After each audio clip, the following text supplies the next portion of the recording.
4,331, 18, 56, 42, 25, and then finally 3, 0. The Kiwis have just gone and shook up the world. I have a book out with Abhishek Mukherjee, and it is called Overthrowing Cricket's Empire. And it's about the stories of how each team beat England for the first time.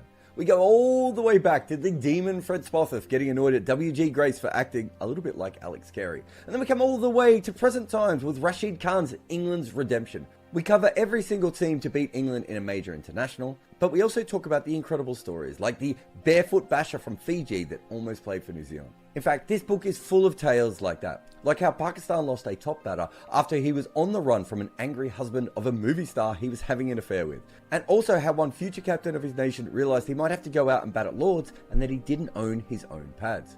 Cricket was used as a tool by the Empire, but what happens when those nations grow up and get good at it? Find Overthrowing Cricket's Empire on Amazon today. Morning, everyone, and welcome to the Scoreboard. I should say that we've just had an ad for my book, which obviously is just kind of played at random more than anything else. But New Zealand have definitely overthrown cricket's modern empire here, if not its original OG empire. So there's a lot to unpack there. Subscribe, like, put some comments in. If you want to ask a question, Super Chat's always the best way to go. But let's start with the analysis. Well, the one thing that we can say in the last two tests, I would say in all three tests, the toss played a part. In the first one, it played a part in the fact that whoever was going to win the toss was going to bat first, and which was clearly going to be a horrible mistake.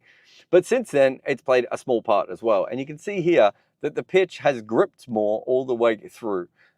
So your first innings, second innings, third innings, fourth innings, it was much better to bat early on. And if you have a look at the cascading scores in this test match, it went 260, 230, 170, what'd they end up at? 120 odd. It was going down, and I think that tells you what the wicket was on its way to doing.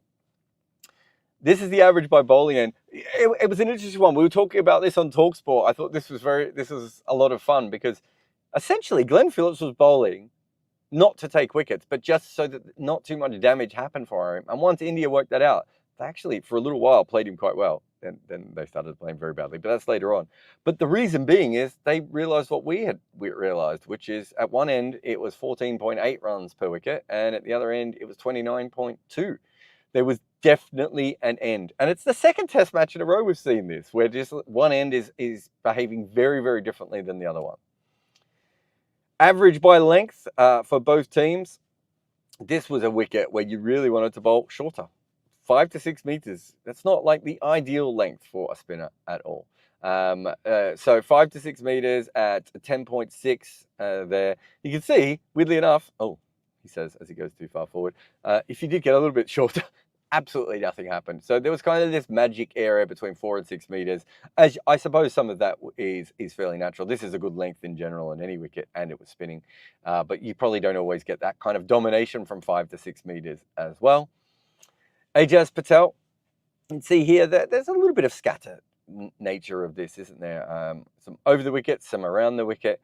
He wasn't exactly just on a spot. This is kind of what you expect in a situation where you're not defending that many runs. Your wicketkeeper's going to miss a few. You've got a part-timer at the other end. I mean, we could see here that Phillips really had some troubles, keeping the pressure on, keeping one good length or one good line. He's, very, very scattered in that. Outside of some very good bowling to the left-handers on occasion. That was definitely his best ball. But yeah, so Ajaz was searching for wickets a little bit more. And yeah, Matt Henry took a wicket, didn't he? This is the median degree of turn by over. 5 is ragging, remember? So what's this? On Phillips, we have about 7 overs where that is 5. And what do we have here? About another 7 or 8, 9 overs of Ajaz Patel. It wasn't ragging all the time. It was funny. I was talking to Ian O'Brien about this off microphone at one stage. It's like when you see a 147. So I'm comparing it to the Mumbai pitch where Michael Clarke took 6 for and Australia still lost. So 6 for 9 he takes and they lose, and Harbhajan takes, I think, a 5-wicket haul. When they make 90 odd, I think, in that game. That to me my memory of that was chaos. Like, it really was absolutely chaos going all the way through. So, you know, it was absolutely that kind of wicket. This wasn't like that. For instance, the Glenn Phillips end, despite the fact that there was decent spin, it wasn't like it was unplayable. And I thought the batters actually handled that end pretty well up until Ashwin played a poor shot. And then obviously Akashdeep got a ripper first ball. But at Ajaz's end, it did seem a little bit more chaos. But again, it felt like 147 was definitely chaseable, unless you were looking at the Indian batters. And specifically, that Sarfaraz, before he even went out, we were commentating, he just looked absolutely lost. Like he didn't even understand the situation, right? And how could he? How could he understand the situation? How would, if you said to Sarfaraz before the series, you're going to be playing in the third test, you're going to be coming in when the top order's already been ripped out. You're chasing 147, and you have to get the 147 to not lose 3-0. What a bizarre situation match that was. Anyway, speed distribution. Well played, Ajaz Patel. Again, I just think the New Zealand bowlers did very well at just varying their pace at a way that the Indian bowlers, I don't even know if it's a skill they have. We know Ashwin is good at varying his pace, but his is usually within a 10 and 15 kilometer radius. Look at this. This is 76 kilometers an hour he's delivering some balls at, and the other ones are up to 100. That's like Santner from the last test. And to be able to do that consistently and still put pressure on, all power to him. I mean, you know, with someone like Glenn Phillips, he's just going to probably just bowl his natural pace as much as possible, which is a lot quicker. And then he's got that sort of slower ball that he brings out occasionally. But well done to Ajaz Patel. Really impressed by this. But this is where things get a little bit funny. Not only does Ajaz Patel have no wickets at home in his entire career, he now has almost a third of them in one place. And the fact that it's like where his family is from, I think just makes it even more crazy. So when the New Zealand team went back home after the Sri Lankan test, he didn't. He actually went to Mumbai to hang out, and he must have spent the entire time bowling in the Wankhede nets, because let's be really honest here, he has not been bowling particularly well in the rest of this series. First test, okay, we're happy to throw that one away, but even in the second test, he looked like the third best spinner in the game for New Zealand in that test. He really struggled, and right up until that spell just before stumps on day one, we were thinking, oh God, he can't land it where he wants to again. He's not putting any pressure on. And many times, in fact, even after that, we would be sitting there looking at him and just going, what is happening here? He's just not putting any pressure on. So, wow, no, it has not gone particularly well for him at all anywhere else. But you get him to Wankhede, and it's just like, get out of this man's way. Doing just absolute genius levels here. Ajaz Patel's match factor, Mumbai versus other grounds. So this is how much better you are than other players in that game. So he is 37% better than the other bowlers when he plays at Wankhede. It's not quite Bradman levels. What would that be? Steve Smith levels if you're a batter. Joel Garner, Glenn McGrath in ODI cricket, I think maybe are around that kind of level, if I remember correctly. So great. And at other levels, he's 13% less than an average bowler. Superman. Who's the other guy in the really annoying guy in the office that isn't Superman? I actually don't really follow Superman all that closely, but the other dude, Superman, not Superman. How about that?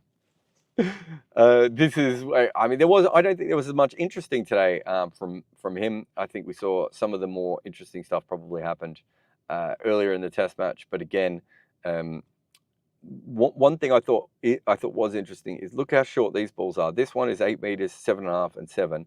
And there was no wickets on any of those. These two have kept a little bit low. Sorry, no runs on any of those, I should say. You could afford to be a little bit short on this wicket. I know there's a couple there where Rishabh Pant did very well, but in general. And talking about Rishabh Pant versus Ajaz Patel. This is India. This is Rishabh Pant. So he scored at almost 10 runs and over while averaging 70. And if you want to go back to the interview we did with Ajaz Patel before this series on TalkSport, which is now hilarious because he also said, you know, they're just humans. They might play badly. And we were thinking, yeah, okay, you keep thinking that. Well, that's exactly what happened. But I talked to him specifically about bowling to Rishabh Pant, and he was really excited about that as a challenge. Rishabh Pant has completely won that battle, and Ajaz Patel versus everyone else. Sometimes you can lose the battle, you can still win the war. Pant versus bowling types altogether, left arm. This is everyone else versus, everywhere else. So in Asia, against left arm orthodox, whether he's in Asia or not, he's great. In Asia, he's also very, he goes out but smashes leg spin everywhere. You can see outside of Asia, he doesn't go out to leg spin and still scores quite quickly. But you can certainly see that when it comes to strike rates, he basically waits for left arm finger spinners to come on. And against everyone else, it's not that he's slow. Like his slowest one down here is, it might be right arm pace outside of Asia. And he's still at over 60. It's just that, that's weird. Indian batters this season, Bangladesh and New Zealand. This is low spin, less than 3 degrees. And this is high spin or more than 3 degrees. So we can see that Jaiswal has been by far their best player when the ball has been spinning. Sarfaraz, Jadeja and Rishabh Pant have done pretty well on the days when it hasn't been spinning. Rohit, Ashwin, Kohli, 3 very good players of spin at various times in their career have struggled when the ball hasn't been spinning, and they've struggled when the ball has been spinning. Rishabh Pant probably in another good number here. And Sundar is quite interesting. He's another player who played high-end spin here. The really, really interesting ones are probably KL Rahul and Shubman Gill in the middle. KL Rahul obviously dropped. Shubman Gill, lots of fans up until very, very recently still very skeptical about him. But his numbers hold up. This might be the most interesting thing that I've seen in a while. This is the batting averages in this series. So against pace, India has averaged 18.8. Now, a lot of that is the 56 all out. But New Zealand obviously averaging 45. And then I've heard a lot of talk about how the New Zealand batters have outbatted India versus spin. It's almost identical. There was Denver Nuggets beat LA Lakers, must have been when they won their title, and they beat them in a sweep. And everyone called it the most competitive sweep ever. And Denver Nuggets fans kind of found it a bit funny that of course, it was the Lakers, so it couldn't just be a sweep. It had to be the most competitive sweep. But there was an element of truth to it, and there wasn't actually a much between them in individual games. So what there was is, overall, it was 4-0. But when you broke down the games, and if you break down this, there are certainly parts of, like India have been back in front every time. Even after they got bowled out for 56, they got back in front in that game. Quickly gave it back up again. They had a really good chance of going massively ahead in Pune and never did. But they had, they started off very well there with the bat before giving up all of those wickets. They got to a position in this game where they were ahead of the game probably twice, maybe 3 times, and still didn't go ahead. And you look at this and you think, there wasn't that much pace bowled outside of that first test. Like Matt Henry doesn't even play in the second test, right? And when it came down to just spin versus spin, it's fine margins. But almost every time something had to break, today, there were 3 incredible moments in this test match today. The first one was the LBW, which I didn't think was out. The rest of the commentators around me didn't think was out, and New Zealand didn't think was out and was. Then Ashwin has a ball run back onto his thumps, and the bails don't come off. And then the third one is the Rishabh Pant dismissal. To get back to Rishabh Pant from before, I don't think there was enough to overturn that on the field. But I also think there was a very big chance that there was some bat in it. But I would have probably said, he's hit his pad. I can't be sure if there's bat in it. You, as the umpire, have said you don't think there's bat in it. I'm going to go with you. So 3 different moments. 2 of them go India's way. And in a 147 chase where there are buys and all sorts of things happening, where you've got a wicketkeeper bowling unchanged at the other end, and still it doesn't matter. Even when things went India's way, New Zealand still just absolutely destroyed them. This is India's balls per dismissal versus spin at home since 1990. So there's some very interesting things in here. 2015, they actually lost at a similar rate than this year, and I would not have had that on my list there. You've also got one here from 2004. Again, it wouldn't have been as many tests as this year and everything else, but this year they have lost a wicket to spin every 54 balls. However, they are scoring quicker against it at the same time. So how that compares to some of those other years, I'm not sure. The point being, though, is that we have 2024, we have 2021, we have 2022, and we have 2023.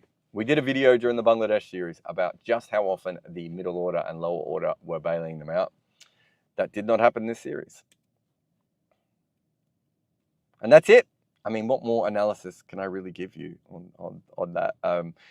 So I'll come back and... Did I say 56 or that? Oh, God. Did I do that in the main video too? God, there's so many numbers. There's too many numbers, everyone. There's too many numbers. So if I did get that wrong before, I apologize. I see someone's put it in the comments. I don't know when I said it. I might have said it earlier. But anyway, let's have a quick break here on the scoreboard, and we'll come back and we will answer more of your questions. Support us, comment, like, subscribe. Go over to patreon.com/Good Areas podcast, and you can help us out there. Anyway, you can help us out. Comments, likes, shares, all these things are very, very handy. And we'll be back with some more of your questions in a moment. As a cricket journalist, I would travel sometimes up to 200 days a year. I loved watching cricket games. I loved going to new countries. It was an absolute dream. But there was one thing I hated more than anything else about it, and it was this little pin.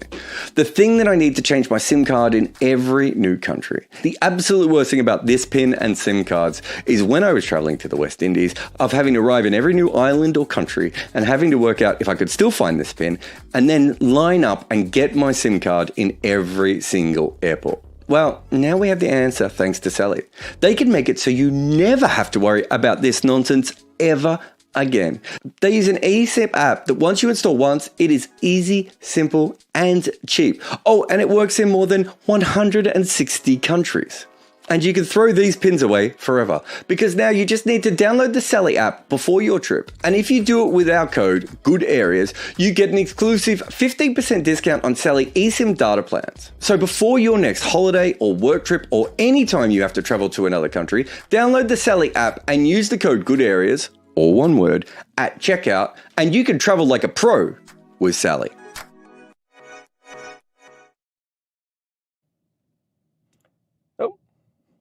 Girish says, New Zealand outswung, outpaced, outspun India. Probably outbatted. I think they dropped more catches, New Zealand, in the end, especially with that Conway one. I think it was about the same. I would have thought got more runouts as well. Yeah, I don't think they outspun them. I think that's probably the only thing that they didn't do. But it didn't matter because they still got the results overall, so it didn't really matter. It's probably about a draw with spin by the base of our stuff. But yes, New Zealand continue to be our kryptonite. It's an incredible win, Girish, and thank you very much for your support. Another one from Girish. He says, did India play this test as a series, as a bunch of T20 over games? Yes, the pitches were difficult, but there are also shocking shot selections. One time of our best players has been, look, let's see. New Zealand had a bunch of reverse sweeps, Ratchan Ravindra running down the wicket, trying to swing across the line, Daryl Mitchell hitting the ball straight up in the air. So, I mean, both teams scored quite quickly. I don't know what the overall run rates of this series was. Probably a bit much to ask for him to do that on the fly, but both teams were trying to be more aggressive. And, you know, there was a lot of, if you go through the whole series, there was a lot of balls with people's names on them, right? The first test certainly had that at a couple of stages, so people were trying to attack through that.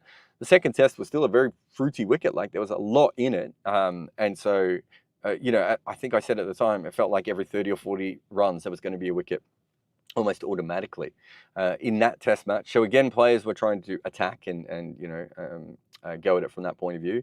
And then this test, you know, the best batter in this test was Rishabh Pant, probably. And he was also the fastest scorer. And there was, I don't think there were that many fours scored, but there was quite a few sixes scored in this game, you know, compared to a sort of standard test. So I think both teams attacked a little bit more. I didn't think, the one moment I thought India was at their worst was Pune when they lost the 3 quick wickets. There we go. So the runs per per over weren't that different for the two teams. Yeah, I thought the Pune one was quite interesting, Garesh, when they lost those 3 wickets to attacking shots.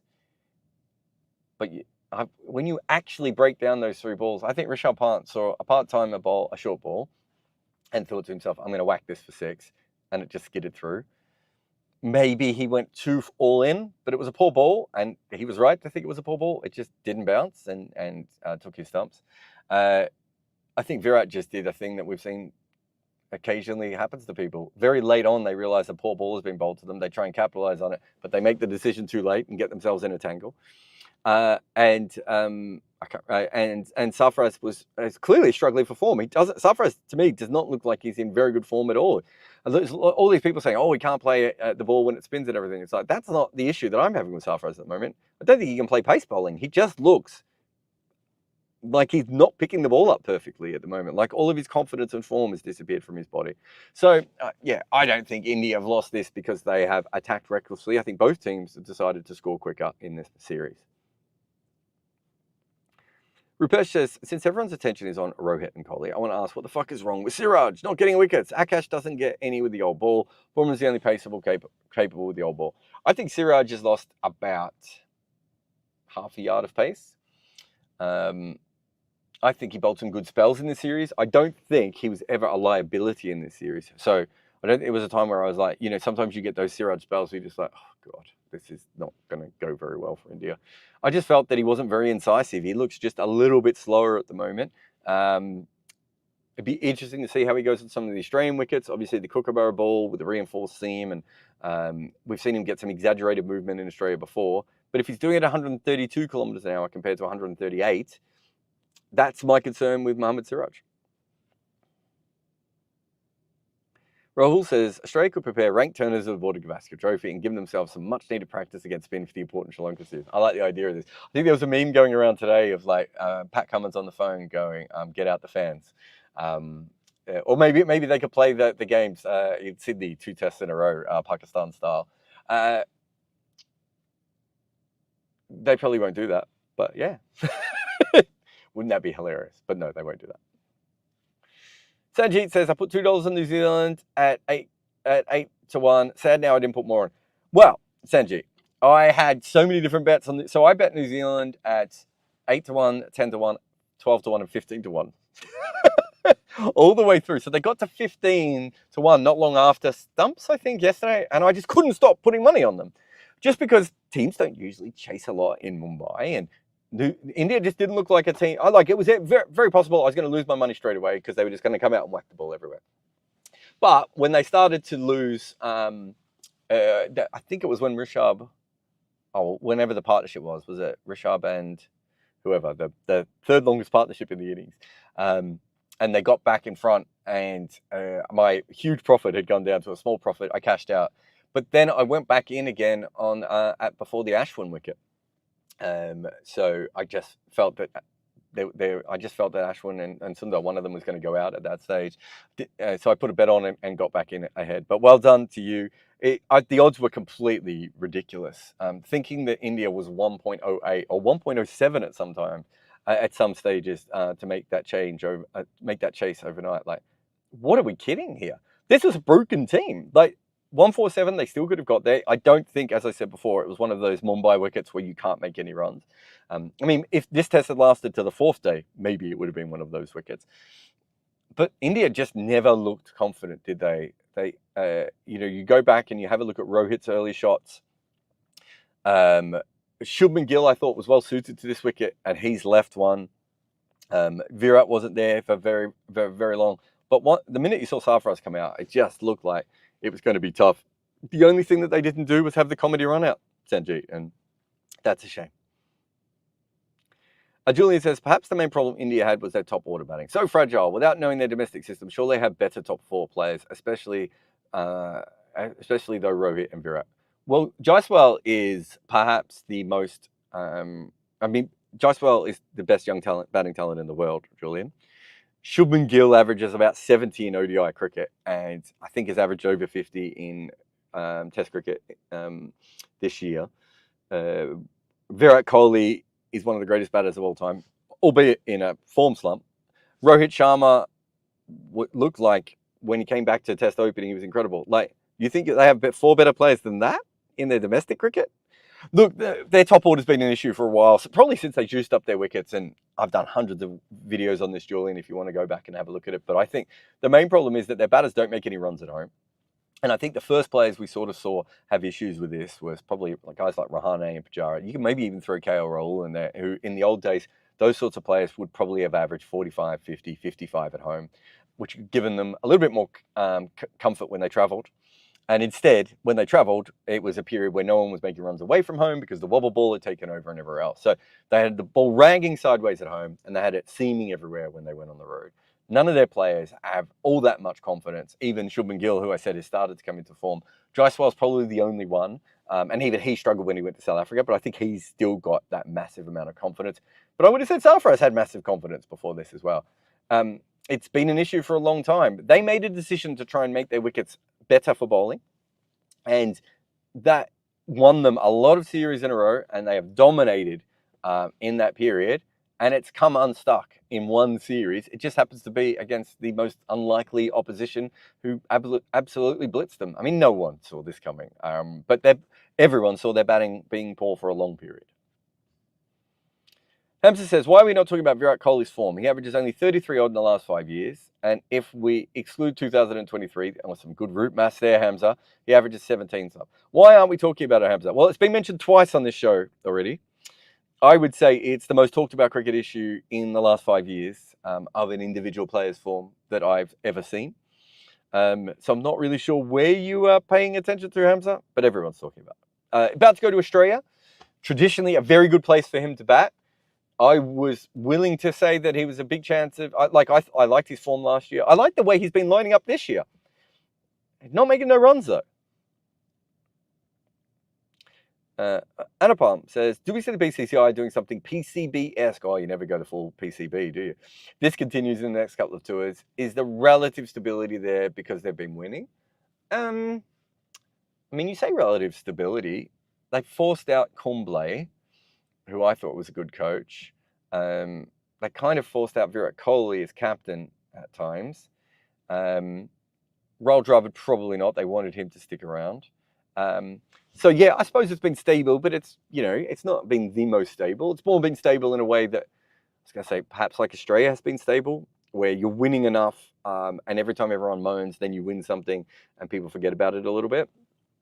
I don't think they're about to go Pakistan, but Gautam Gambhir's taken over this job. He's had an incredible win against Bangladesh, right?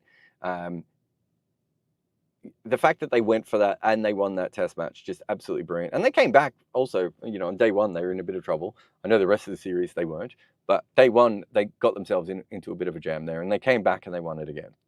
And since then, he's lost this series 3-0. It's hard to see. I mean, in the same way, it was hard to see New Zealand winning a test in India. It's very hard to see India winning the series in Australia, let alone multiple test matches in Australia right at the moment. I don't know if 5-0, I don't know how broken they are as 5-0. I don't know how much they'll just be happy to get away from India for a little bit and play some cricket on the road. Australia's not exactly, Australia's got some issues within their lineup as well. We're not quite sure if they're going to get extra overs out of the fifth bowler anymore. Who knows who's going to open the batting? It's not, Smith is no longer Smith. Marnus is no longer Marnus. There's issues there, right? But yeah, you would think Australia wins that series pretty comfortably. Then they come to England. England always give you a chance of winning. So I've had a few Indian friends say 10-0. It's like, I think 10-0 is, I was going to say pessimistic. But it's not impossible, obviously. After what we've just seen now, I don't know if I'll ever think anything's impossible ever again. But yes, so it's a crazy, crazy situation from that perspective of where we are at the moment. If they were to lose, I don't know, what's the worst case scenario? 8-2 across those two test series? Gambier's not going to keep his job, is he? I don't think. Obviously, Rohit, Ashwin, Kohli, maybe even Jadeja, are all on their way out. KRL would be rotated out of the side unless he's done something magical at that point. So you're looking at about, maybe one or two role players, 3 or 4 stars on their way out. So there will be a natural regeneration of the team, which we were also expecting anyway.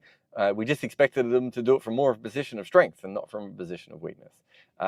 Whether we see the full PCB thing of selectors fired and, 27 different selectors and new coaches and captains, I don't think so. We have seen them go through a run like this before when, what did they lose? I can't remember what the scoreline was, but when I know I followed them all the way around England, then all the way around Australia for, was it 8-9 tests?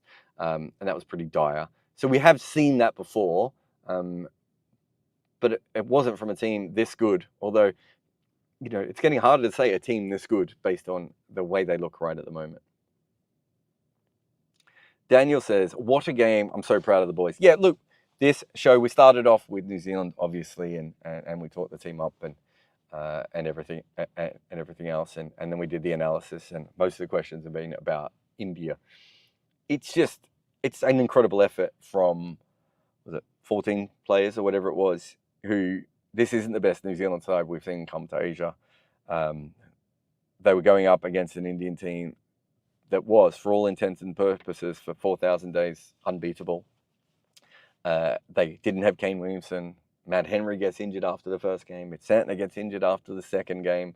Michael Bracewell is back home with his... Do things just didn't go their way, and yet they just played brilliant cricket. So many of their players have just played absolutely too close to their maximum at certain times to get them into a position like this. And for New Zealand, I think this is the greatest month in the history of New Zealand cricket. So if you're a New Zealand fan, enjoy it, because I remember in 2015 I wrote a piece called "The Greatest Almost" when when it was such a feel-good moment for New Zealand cricket. McCullum was doing McCullum things. The team was playing like him. They came to Australia, and then Mitchell Starc basically ruined it within a couple of balls. And I said at the time, I've never heard the MCG so loud as it was when Mitchell Starc took Brendan McCullum's wicket. And it was because Australia thought there was a chance that New Zealand might beat them as well. That's part of the reason. It was general excitement, but it was also, that's what it was. So that's what the history of New Zealand is. These great moments that aren't quite victories, right? And the World Test Championship, and then the Women's World Cup, and now this, all in the space of a few years, is just huge. And, absolutely, nothing but respect for it. Remember that a lot of this comes from professionalism. When Ross Taylor started his career, when he was supposed to play his first ever Plunket Shield season, the New Zealand players weren't being paid to play first-class cricket, and they went on strike. Or as Ian O'Brien says, you can't strike when you're not being paid, but you get the gist of what I'm trying to say. And that's what happened at that stage. And from there, they have tried to make the most out of the least possible, And, you get this. I know Barrett's on the race and likes to say it's unfair to say that they've got 5 million and India has 1 billion people. And so, it's unfair because the conditions and then, the ability to, get access to cricket nets in random places in New Zealand, high quality nets and coaching and everything else. Like, there's a lot of advantages to being an outdoor sport in a country like New Zealand. And we see it time and time again, But even within all that, think about all the little things that they did. For instance, making sure that their pitches were flatter, so that fast bowlers specifically and spin bowlers got better, so that their batters got used to making big scores in domestic games and everything else. The way that they've sort of professionalized it, so they have they have a template of how they want to play, and so their replacements are coming in to basically top up the system. The New Zealand professional cricket system over the last 12 years really has been so impressive, and I would say is the most impressive in cricket at the moment at just getting things right. And they're not trying to be like England, they're not trying to be pioneers, they're just trying to get things right, and they do it again and again. So proud of the players, proud of the coaches, proud of the analysts, backroom staff, the general manager, everyone, high performance managers, coaches, all the way down, the people who've been involved with the A team. This is all their victory, because Will Young is the perfect example of someone who is on the fringe all the way through. you've got a player who hadn't made runs before. They kept him ready. They kept saying he was going to be available, but he kept playing in Test cricket, not doing very well. And then when they needed him to step up in this game, he does. Again and again, they prepare their players so well. So brilliant. Oz says, every New Zealand paper, this is the headline, mainstream. It's it takes a lot for New Zealand cricket to jump out because of, I think the All Blacks beat the English rugby team yesterday as well. I don't know anything about that other sport, but from what I get, that happened. Anytime the rugby team does good, it's hard for the cricket team to get anywhere. But this has been huge. We've been commentating for back in New Zealand, and the amount of emails and comments I've been getting from people listening on the radio, I've never got this from New Zealand before. It's just gone absolutely through the roof. And well done to all those people who've been supporting. There's this small group of like hardcore New Zealand cricket fans. New Zealand cricket Twitter. Just every now and again, I back in the old days, I would accidentally end up in that group online in a conversation, and it's like, they just absolutely love their cricket. And in a country which sometimes it's hard to do that. Sometimes it's, here's one for you. There is no professional full-time New Zealand cricket writer. So they've got a couple of great writers who also have to follow other sports and have to cover other sports. They don't have a Crick Info writer. They don't have a Crick Buzz writer. Their fans don't even get the information that they deserve to get. And, they live in a bit of a black hole hoping that someone will cover them, and it just hasn't happened yet.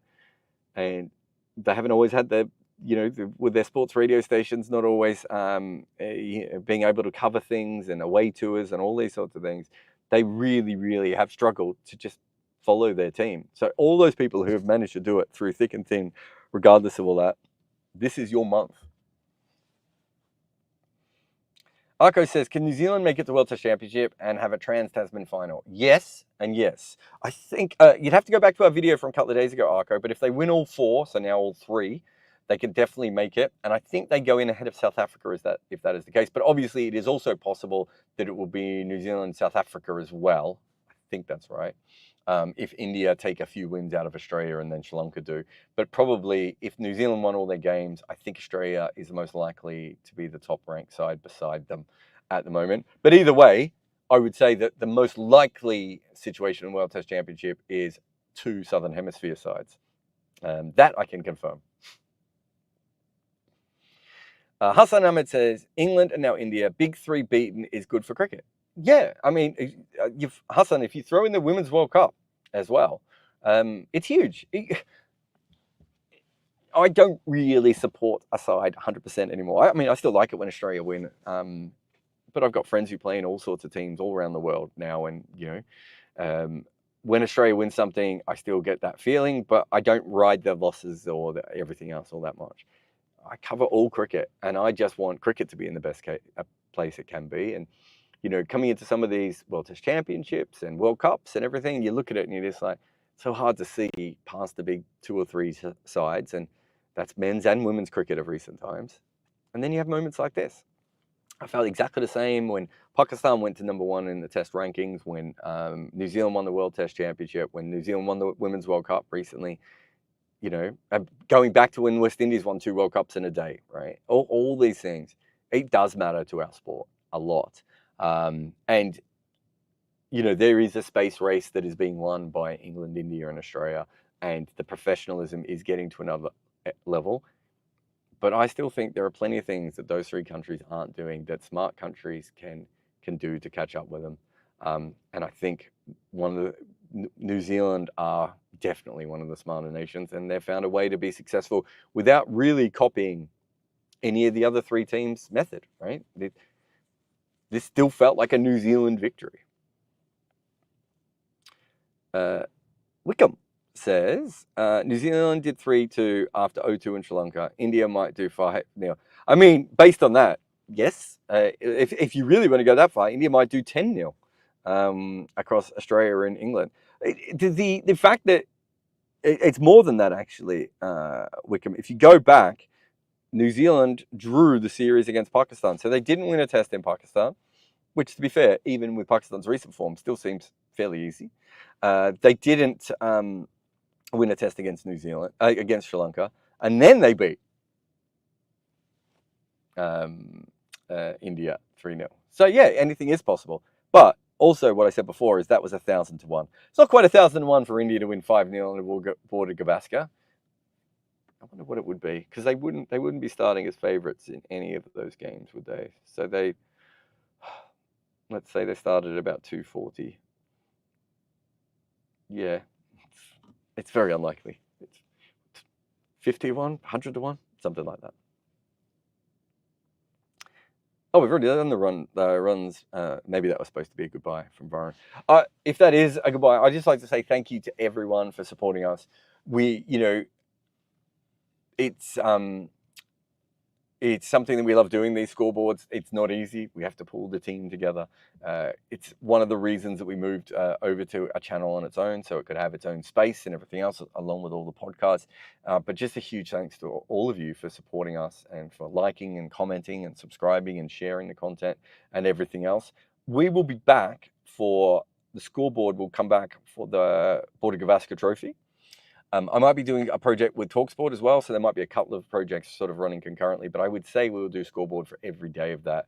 I think Connor might have asked if I'm going to New Zealand for the other series, for New Zealand, England. I'm not. I was kind of, TalkSport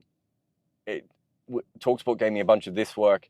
I was always had one eye on the Border Gavaskar anyway. I was planning on going to Australia, but I don't think it's really going to, I don't think it's really going to happen that I go out now. It's probably too late for me to do it. But yeah, there was a period of time where I was thinking of just heading out to Australia for a couple of tests. But I will probably be at the majority. I probably won't do that. But I've got some other tours that I might look at coming up. We're still a startup, and so we have to be realistic. And if I go on a big series, we'll be in that situation. So I'll probably be overnights doing scoreboards and grumpily talking to you at 7 or 8 in the morning after not getting any sleep. But that's why I thank you all for your support. And even this one, I got up at 2:15 this morning, and I'm still here talking to you the 8 hours later, despite the fact that I probably should be in bed having a nap. There's a video coming up on the main page later this afternoon, which will be about New Zealand's win in this series. And then we've got IPL retentions. The world doesn't stop, does it? The world doesn't stop. New Zealand did try and stop the world, shut the world down. But the world doesn't stop. Hassan says, Rohit feels like all the desire went out after the World Cup win. I don't think it was a desire thing, but okay. But thank you very much to everyone for your support, and we will see you again very soon here on the scoreboard. But of course, we'll probably be doing a live podcast with me and Bayram here today, and Bayram and Issam are going to look at the Pakistan South Africa series, which I was massively excited about. I've seen very little cricket of, and it ended up really boring. But it's still always worth talking about. We'll always talk about the cricket right here on Good Areas. As a cricket journalist, I would travel sometimes up to 200 days a year. I loved watching cricket games. I loved going to new countries. It was an absolute dream. But there was one thing I hated more than anything else about it, and it was this little pin. The thing that I need to change my SIM card in every new country. The absolute worst thing about this pin and SIM cards is when I was traveling to the West Indies, of having to arrive in every new island or country and having to work out if I could still find this pin and then line up and get my SIM card in every single airport. Well, now we have the answer thanks to Sally. They can make it so you never have to worry about this nonsense ever again. They use an eSIM app that once you install once, it is easy, simple, and cheap. Oh, and it works in more than 160 countries. And you can throw these pins away forever, because now you just need to download the Sally app before your trip. And if you do it with our code, Good Areas, you get an exclusive 15% discount on Sally eSIM data plans. So before your next holiday or work trip or any time you have to travel to another country, download the Sally app and use the code Good Areas, all one word, at checkout, and you can travel like a pro with Sally.